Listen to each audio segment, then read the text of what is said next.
clearly. Okay, so my name's Megan Cowan. I've been working with Helen Reese, another teacher at our school, and Libby Gleeson, of course, to develop a unit of work. Oops, sorry. That was me. To develop a unit of work based on Mahtab's story.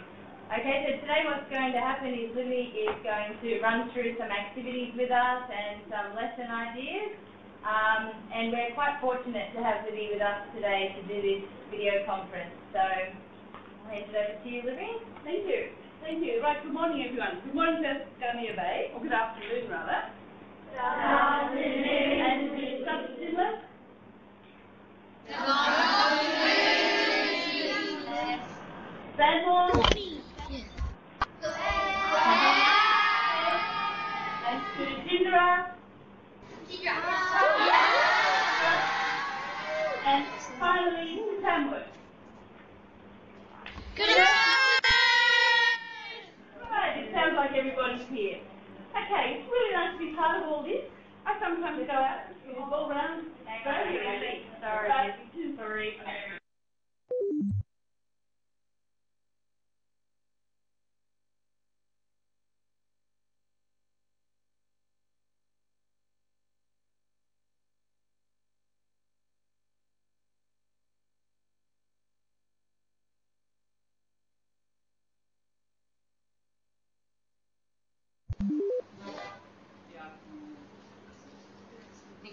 Should I check if everyone's here? No, they're all there, Libby. Okay, I'm going to assume everyone's here. Yep. This is my first time of having a broadcast to so many different schools, and well, we might drop out from time to time, but let's see how it goes.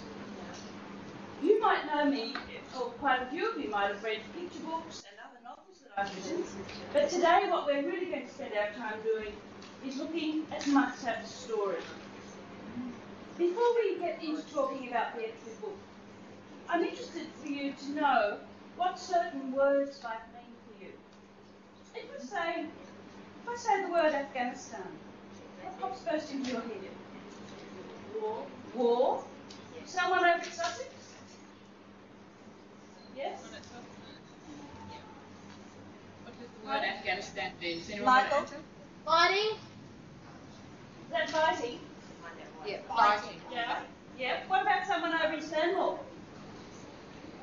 Chris? Big boy? No freedom. No freedom. No And freedom. someone- Yeah. And someone in Jindra? Terrorist. Okay, yes. And someone up in Tamworth? What about someone in Osama bin Laden. Oh, sorry. Osama bin Laden. Thank you. We won't go down that path at the moment. What about if I say the word, or if you know anything about Taliban? We're out again. Lost the lead. So, we definitely won't get up to the right.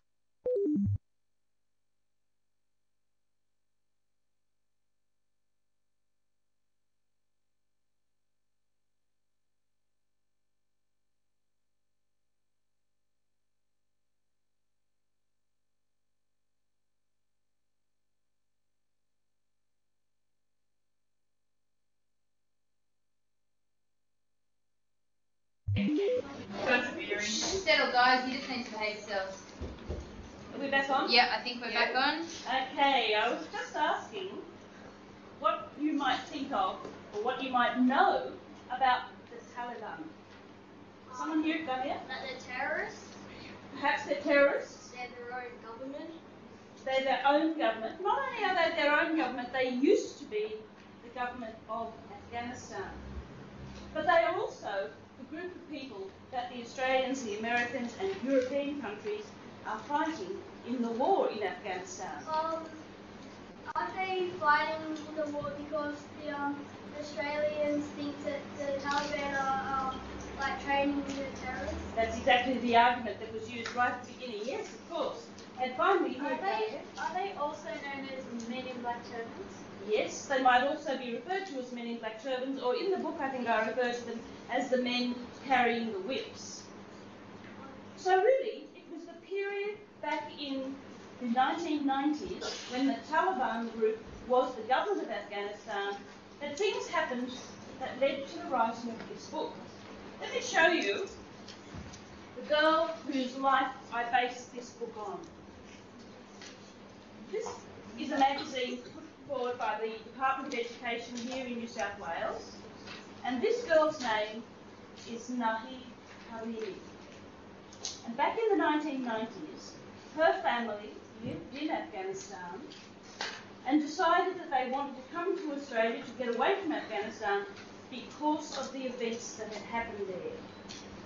And what had happened in her family was that her grandfather had been murdered by the Taliban, her uncle had been murdered by the Taliban, and her father and mother decided that the only way they could keep their family safe was to leave and try and go somewhere where they could be free. And they chose Australia. Now, I don't want to talk to you too much about Mahtab's situation because really the book I've written is a fiction. Right? I've taken the things that happened to her family and I've made some changes, and I can tell you about those later on. But really, the events of the novel, if they didn't exactly happen in Mahtab's life, they happened to someone she knew, because she has many friends in Australia who also came from Afghanistan. Now, before we talk about the book, let's just check that we all know where Afghanistan is. Let's have a look at this map. First of all, what's the country here? Australia. Can someone identify for us some of the other countries around here? What about this one? Someone in Sussex Inlet, do you know what I'm pointing to there? Africa. India. India, thank you. Here. Someone in Stanmore, do we know what this is? Indonesia. Yeah. Did I hear Indonesia? Yeah. Yeah. Of course, over here, we've got the Americas, North America. We've got China. And we've got Africa, way over here. But up here, just to the, well, very close to India, we have Afghanistan. And here is the place where Mahtab and her family came from, and where the story of Mahtab actually starts. Okay, I'll just put this map back up on the board, and you might be able to have a look and see just how far they actually travelled. Because in the first part of the story, they have to get through to Pakistan, which doesn't look very far on this map, but in fact would be like driving almost right across New South Wales. But it's not just right across New South Wales. It's also going up through mountains that are probably twice as high as Mount Kosciuszko. Then, of course, they had to get across to Malaysia, to Indonesia, and then their boat trip brought them across to Australia. I'm just going to put this map up on the whiteboard now.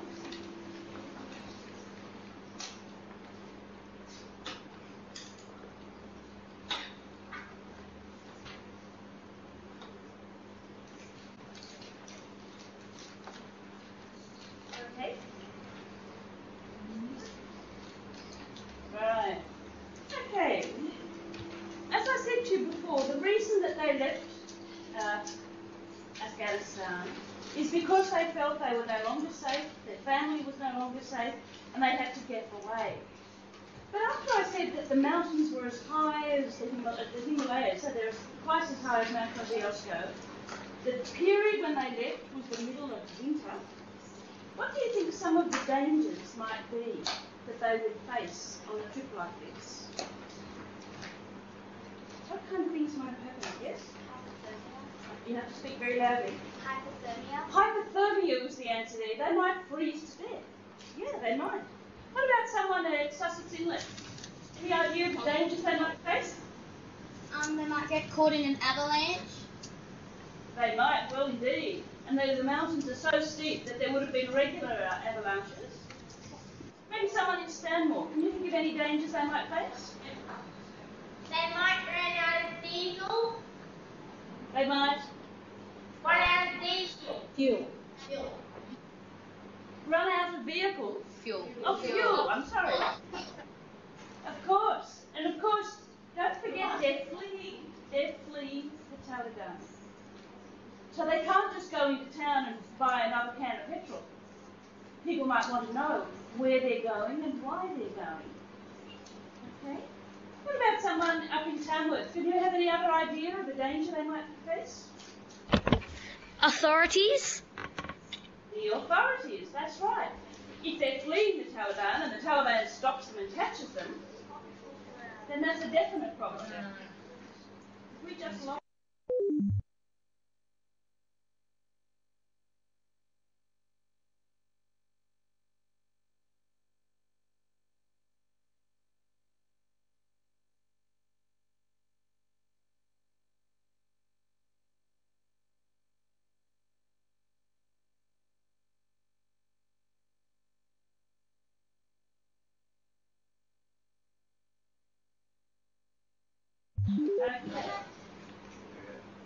Okay, so we're back on now. Okay, there's some of the dangers that they might face as they're going in the first part of their journey, trying to get from Afghanistan to Pakistan. What I want to know is, how do you think someone like Mahtab in the story, or Nahid in real life, how would they feel? I want you to turn to the person next to you, and I want you to find out, first of all, to think, what are some of the dangers they would face, and how are they going to feel about that? Just take 1 or 2 minutes.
Okay, everyone, back to me.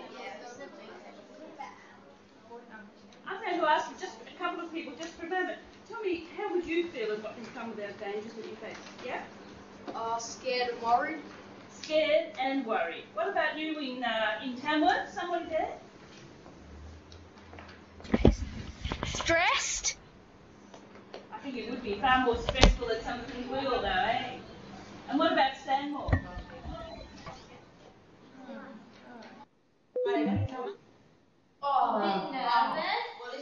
Nervous. Anxious. No.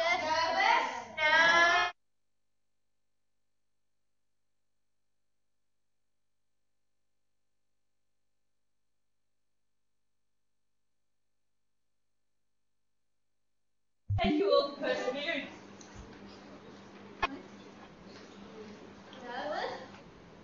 Nervous? Yep. Okay. Now, I'm going to read you a chapter, it's a couple of pages out of this book. When they are picked up in the truck, they're stopped by the Taliban soldiers. We've said they're nervous, they're stressed, they're worried. How does your body go when you feel like that?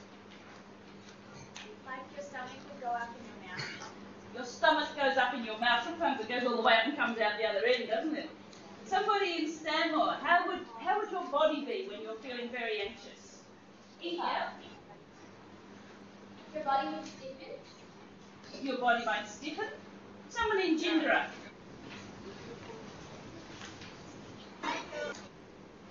Pardon? There's a few. Oh, butterflies in your stomach. Butterflies might be something a bit bigger than butterflies, might be those crocodiles or something, mightn't it? Now, don't listen closely to this. Before I start reading, I want you to imagine that you are in that truck. If you need a bit more space, you might have to move a little bit. You're travelling through a snow-covered mountain. You're one of these kids, and you're stuck in the back of the truck. Dad's up the front in the beginning part of the truck, but Mum and the kids, you're all stuck in the bottom. You are terrified. Because if these people stop you and open the back of the truck and take you out, they will kill you.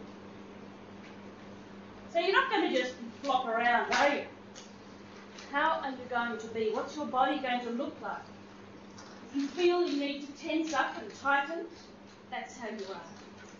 Take on that position now, and I'll start reading.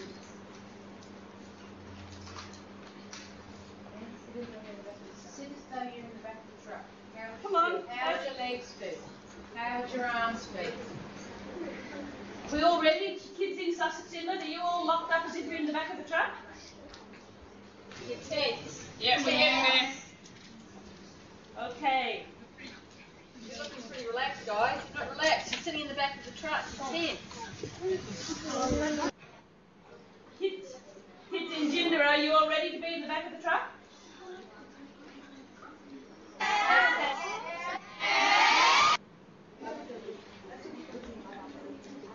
Everyone quiet. Remember, you've got to be absolutely silent as well. Two loud bangs on the wall sounded between them and the cabin. Mahtab stiffened, snatched a hand up over her mouth. No sound. Don't make a sound. A signal. A checkpoint. Taliban. She froze. The truck's gears ground slowly down and stopped. She heard the doors open and she pictured her father and the driver getting out. She heard them step away from the truck, then muffled words. She pressed her eyes tightly closed. Farhad's hand gripped hers. That's what it was. When you're very scared, her grandfather had said to her once, count backwards from 100. By the time you get to 0, the worrying moment may have passed. 100, 99, 98, 97, 96. Had her grandfather done this when the Taliban smashed through the door of his office and dragged him out? 95, 94, 93. Had he done it when they stood there and heard their accusations? 92, 91, 90. And had he done this when they raised their whips and struck him and then their guns and shot him dead? What number was she up to? The voices were continuing. Were they arguing? Would the soldiers not let them through? What story was her father telling them? Would they believe him? Would they know of that time when he was taken before? And of her grandfather? Boots clomped around the back of the truck. Stones were kicked aside. Something slapped against a tyre. A kick, a swipe from a whip. A shadow passed in front of the narrow slit that let the sliver of sunlight through. Mahtab held her breath. Think the numbers. Which was it again? 89, 88, 87. Soraya stirred, asked the little sister. She stretched away from her mother, and the tiny bracelet on her wrist scraped against wood. To Mahtab it sounded as if wild horses were dragging chains across the bare ground. Her mother felt inside her robe, and taking a cube of sugar, pressed it to Soraya's lips. This was the sign they'd arranged. Suck quietly on the sugar, and don't make a sound. She passed one each to Farhad and Mahtab. Even as she rolled the sugar around her mouth, Mahtab felt the sound of the grains on her teeth was deafening. Surely they could have heard. The truck door slammed. The engine started. Her father's feet stomping against the floor set up a vibration that blocked the shaking of the truck. Mahtab felt her whole body go loose. Every muscle had been tense or tight, and now it was as if the wind had suddenly died and she was a kite dropping lifeless to the ground. Her mother squeezed her hand. Thank God, we are saved this time. Mahtab wanted to giggle, to speak of anything, to fill the space they were in with words, any words. She looked from her mother to her little sister and her brother. Tears filled his eyes. As they streamed down his cheeks, he pressed his hand to his mouth and was silent. Okay, getting really, really tight and then letting go and letting it all hang out. Well done. Well done, all of you. Now, okay, sometimes when you're very scared, you might make a lot of noise or do something. I want you to think for a moment, what else could Mahtab have done in that truck? Well, first of all, what did she do to try and cope with it all? She counted back from 100. She counted backwards from 100. Have a think for a moment if there is anything else that she could have done to help her get through that few bit of time. Shut her eyes and try not to think about what might happen. Okay, someone here at Gunyear says shut her eyes and try not to think about what might happen. What about somebody at Sussex Inlet? Sky, big voice. To keep her thoughts in a happy place. Try to keep your thoughts in a happy place. Okay, certainly not in that truck. Any other thoughts? What about someone at Jindera? Any ideas? Anybody know what to do? Jindra? Deep breaths. Take deep breath. That's really long, slow breathing. Yep. What about Tamworth? Anyone got an idea in Tamworth? Think of what it would be like at heaven. Okay. Okay. And what about, who haven't we got yet? Stanmore. Oh, we're out. Have a chat.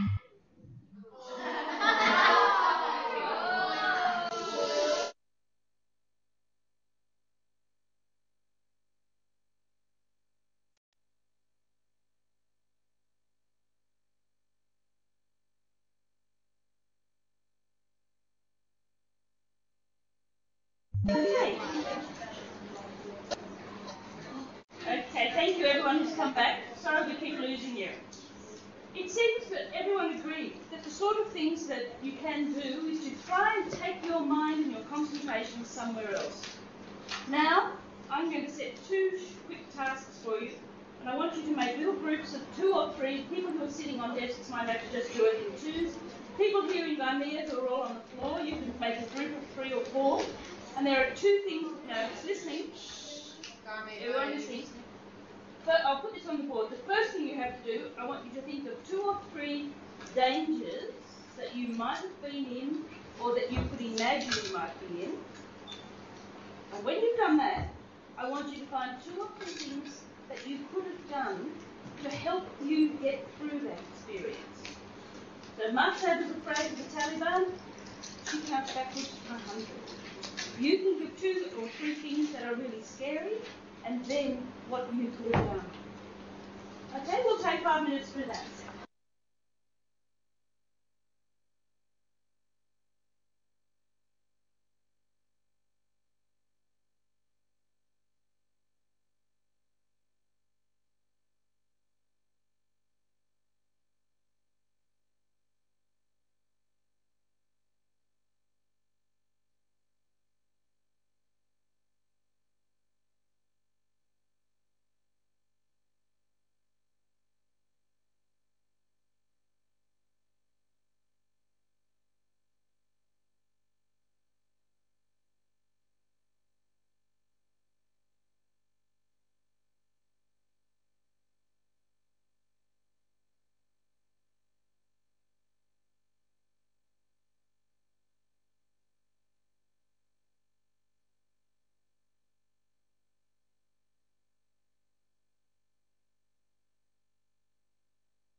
This is Tamworth. We missed the question. Could you please tell us what we were meant to be doing?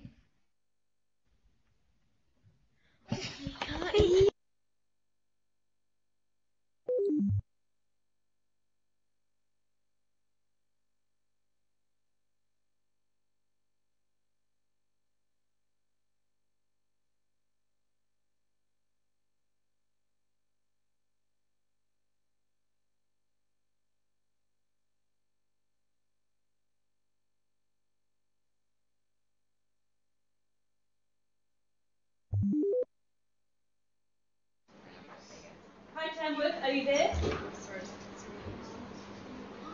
Yeah. Okay, you have to talk to your partner and find 2 or 3 dangers that you have faced or could imagine. No. Tamworth. They said that they Tamworth must be the problem. no, they've just said to either, plough on or do it here.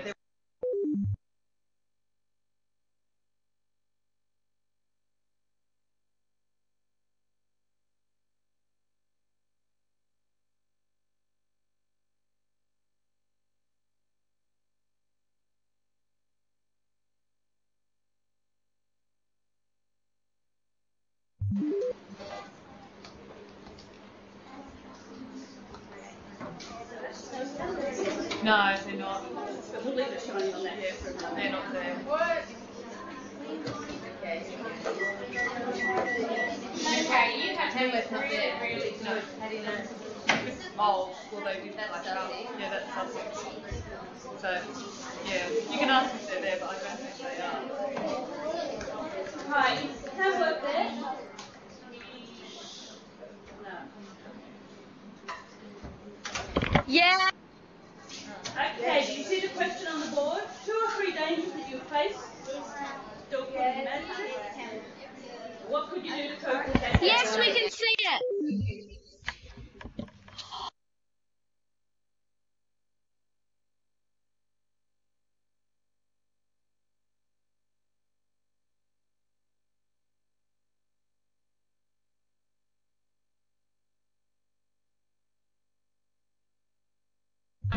You just keep presenting. Okay, everybody, we'll just have 2 more minutes and then I'll get people to feedback and give me an idea of the dangers. That's no good. Just keep going. Just do it with us. We'll have to just forget it. It's just right.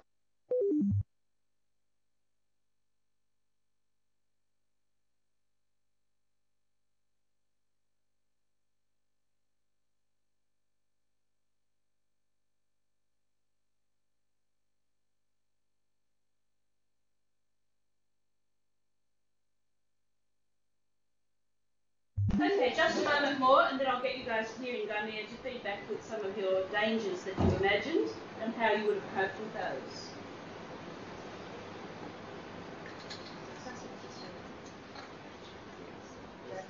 Yeah, so Sussex. So just keep Okay. Okay, we might start with somebody from Sussex. So could I have someone there tell us what the dangers they may have faced or imagined and what they might have done about it?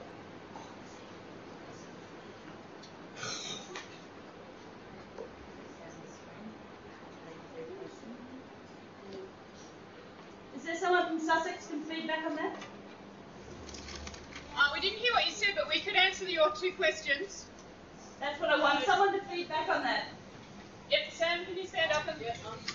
I was caught in a room and I went really far when I was about 7 or 8, so I thought about my happy place and then I was rescued by my older cousin. Ah, so thinking about a happy place was your solution? Yes. Okay, somebody else from Sussex? Janaea, stand up and speak into the microphone. I've been in a car crash and I was taking really deep breaths. No, I'm sorry, I didn't In hear a car that. crash, it's a really deep breath. Right, controlling your breathing. What about, is Stanmore there? Yeah, if you're facing the same scenario in the book, you could hug someone close to you. Right, so you take comfort in other people. Yeah. What about someone from Gindra? Is there someone from Gindra who can feedback for us?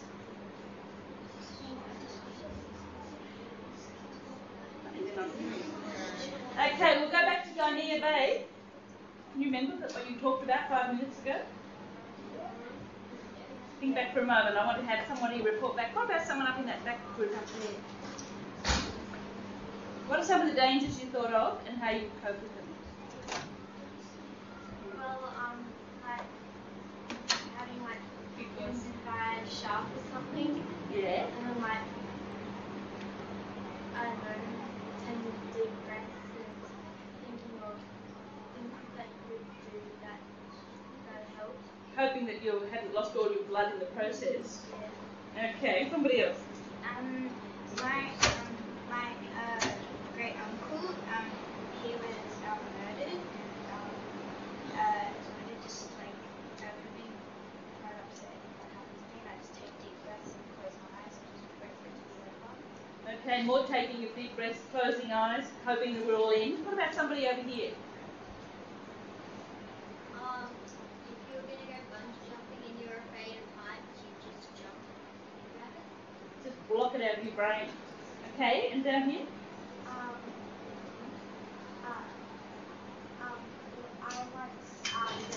I once got rushed to hospital because someone thought there was something wrong with my blood, but there wasn't. And while I was waiting for the test, I sort of just saw positive thoughts and like my Okay. Okay, here, just talking about positive thoughts, blocking things out of your mind, and trying not to concentrate on the horrible things that were happening. Now, what I'm going to do now is I want to talk with you about setting up a writing activity that you're going to do. We may get a chance to start before the end of the session, but if we don't, then we're going to do that before I come back in 2 weeks' time. Some of you talked about getting into some really dangerous situation. The writing task is that you are going to write just the dramatic scene of being in that situation, just like the scene that Mahtab goes through when she's in the truck. And I thought I might read that to you again so you can choose some of the things about the writing that are going to help you in your writing task. Okay? So I want you to listen and think, what is it about the writing that tells you how dramatic the situation is? You might look at how long the sentences are, or what some of the words are that I might use, and what some of the things are in the story. Okay, everybody listening again? Mahtab stiffened, snatched her hand up over her mouth. No sound, don't make a sound. The signal, I checked it. Taliban. She froze. The truck's gears ground slowly down and stopped. She heard the doors open and she pictured her father and the driver getting out. She heard them step away from the truck, then muffled words. She pressed her eyes tightly closed. Father's hand gripped hers. When you're very scared, her grandfather said, count backwards from 100. By the time you get to 0, the worrying moments might have passed. 100, 99, 98, 97, 96. Had her grandfather done this when the Taliban smashed through the door of his office and dragged him out? 95, 94, 93. Had he done it when he stood there and heard their accusations? 92, 91, 90. And had he done this when they raised their whips and struck him and then their guns and shot him dead? What number was she up to? The voices were continuing. Were they arguing? Would the soldiers not let them through? What story was her father telling them? Would they believe him? Would they know of that time when he was taken before of her grandfather? I'm going to stop there. Now, can you just think back to what I've read and tell me what some of the parts of the writing are that help to make it more dramatic? Thinking back to when it read while it was murdered. Okay, so one answer is thinking back, taking your mind away from the dramatic situation. Like the short sentences and questions. Okay, and these two other things are really, really important. Very short sentences. In fact, some people might say they're not sentences at all. They're just one word dramatic moments. Let me just read that first couple of bits again. Mahtab stiffened, snatched her hand up over her mouth. No sound. don't make a sound. The signal, a checkpoint, Taliban, she froze. And if you look at the page, can we get the camera in on this? You can see here, each of those statements gets their own line. And that shows you she is so tense. The drama of the moment is so affecting her that she thinks only in these short, sharp moments. Now, someone here at Gambia also said questions. Were they arguing? Would the soldier not let them through? What story was her father telling them? Would they believe him? Would they know at the time when he was taken before? So if you are writing a dramatic piece, you can have all of the questions that would go through your head when you are worrying about what is happening to you. So short, sharp sentences, lots of questions, and there's something else which I don't know whether anyone picked up. She heard the doors open and she pictured her father and the driver getting out. I think a bit further on there was another one.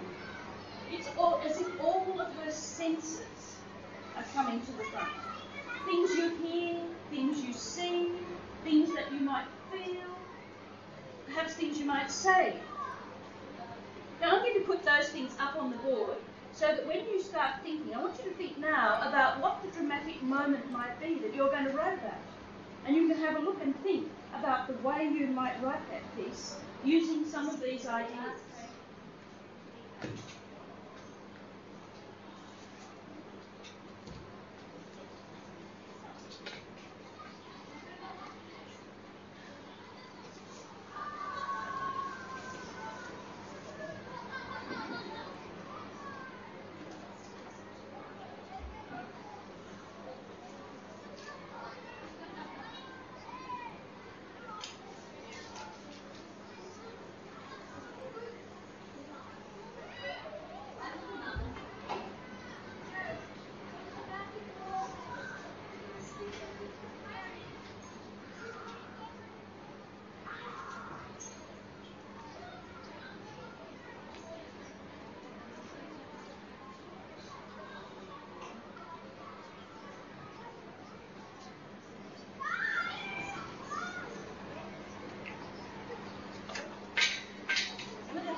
First one was short sentences.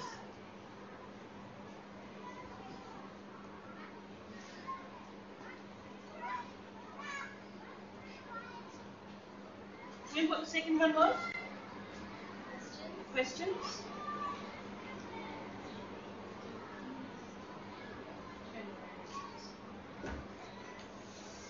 And what the third one was? Okay, that would be the fourth one.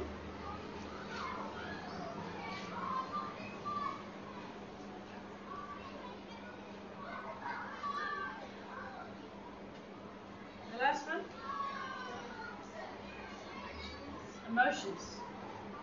I'm going to put your emotions and your senses.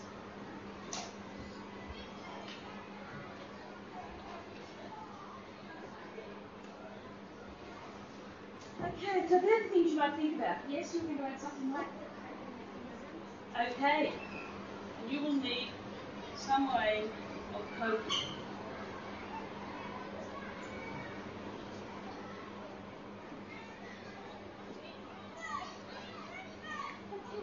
So you and those who are watching from elsewhere, the writing task is to just write the short scene of being in the most tremendous danger, just like Mahtab was in the truck, and look to writing with short sentences, perhaps asking yourself questions, thinking back over some happier time, and using all of your emotions and your senses and coming up with a coping mechanism. So it's not a great long story you're writing, it's just that strong section. And if you have copies of Mahtab's story, you can go back to page 24 and have a look at how I did it. Don't you do the same thing, but use some of the ideas there of the ways in which we do that kind of writing. You'll find that all exciting and dramatic writing goes back to short, sharp sentences. Now, does anyone have any questions about the writing activity? because I'm going to go on to the... Okay, Sussex, do you have any questions? Do you have any know what to do? Hello, Sussex. Yes. Yep, you know what to do? Absolutely. Okay, what about Stanmore? You know what to do? Listen to the words. Okay, and Jindra, do you know what to do?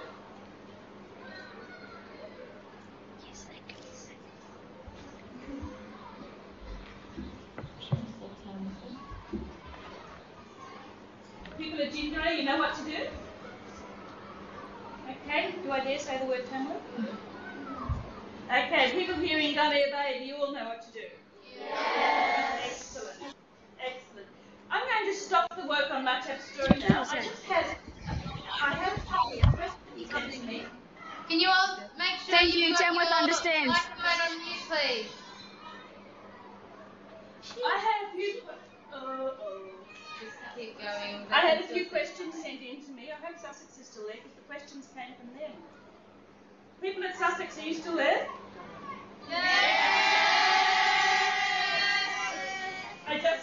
I just want to answer the few questions that you sent in, and maybe they're questions that other people want to know about. Someone asked, what book am I writing at the moment? Okay, I am absolutely at the last bit of writing a new novel about the same size as Mahtab's story, but it's set here in Sydney, and the story is about what would happen if a gigantic tsunami hit Sydney. And a girl wakes up in the mud. She doesn't know who she is, something's happened to her, she's been hit on the head, she doesn't know who she is, and a boy finds her, and the story is how together they try to find out who she is, and the various things that happen along the way, and quite a lot does happen. Another question was, who or what inspired me to be a writer? Well, I think being a reader inspired me to be a writer. I had lots of terrific teachers when I was young who used to read lots and lots of stories. I read lots myself, and I always figured that, being a writer would be fantastic. I could stay home and write books all day. I don't have to go out to work. Not bad. How do I get ideas to help me start? That's actually a really hard part. Sometimes ideas come quickly and you get so many, and then they might turn out not to be a very good idea at all. Other times there are ideas that are just cooking away in the back of my head for a long, long time until finally I have to write them. And someone wanted to know, how much do you have to practice to be a writer?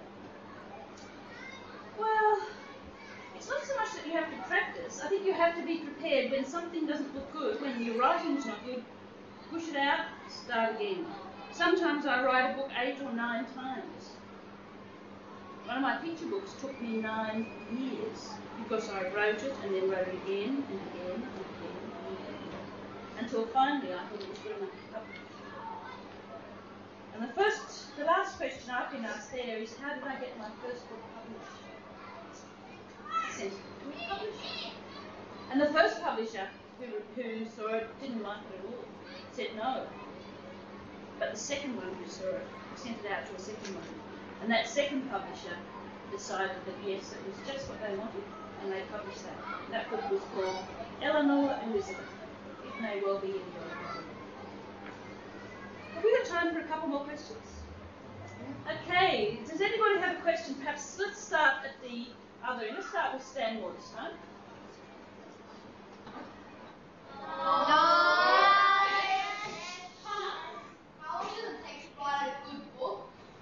How long does it take to write a good book?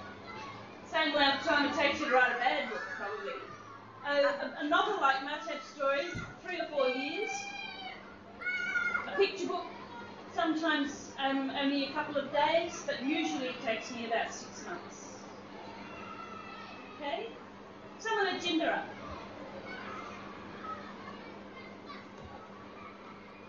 don't know that they're there. Are you there, Jindra? Sussex Inlet. Is there someone there? How many books have you read of yours? I've written 40 books.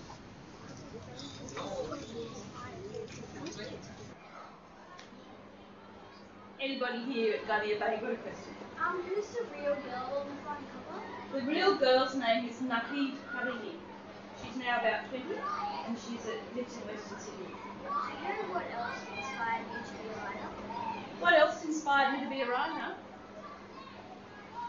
I just love playing around with language. And I love trying to create a piece of work that might make you feel something. Maybe that's the same way that people like to paint pictures or write plays, that if I can make you feel a bit emotional or happy about something or sad about something, then I reckon it's good.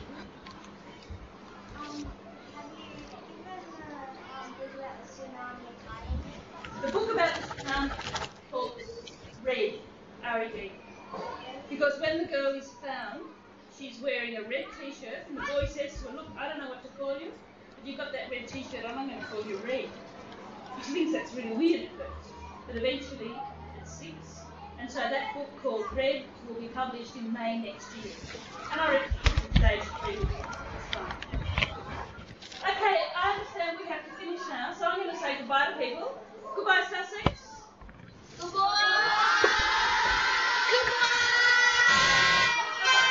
Bye-bye, Stanmore. Goodbye, Stanmore. See if she says too much. Bye-bye, Ginger. Don't hang up yet. But bye-bye to Ginger. Don't hang up. Bye-bye, Tony. Just one person's back. Alright, so if you want to just put your microphones on here. Thank you from Tamworth. Hi, Tamworth. You are there. Goodbye. Alright, so Bye. See ya. Alright. Okay, we'd just like to say thank you to Libby Gleeson for coming to our school and running this video conference today, as I'm sure all of you would. If you've got any further questions about the task that you have to do or any of that, you can just email us at school or somewhere, and we will get back to you as soon as we can about it. So if you'd like to thank Libby for joining us, you can. Feel free to unmute yourselves, go nuts.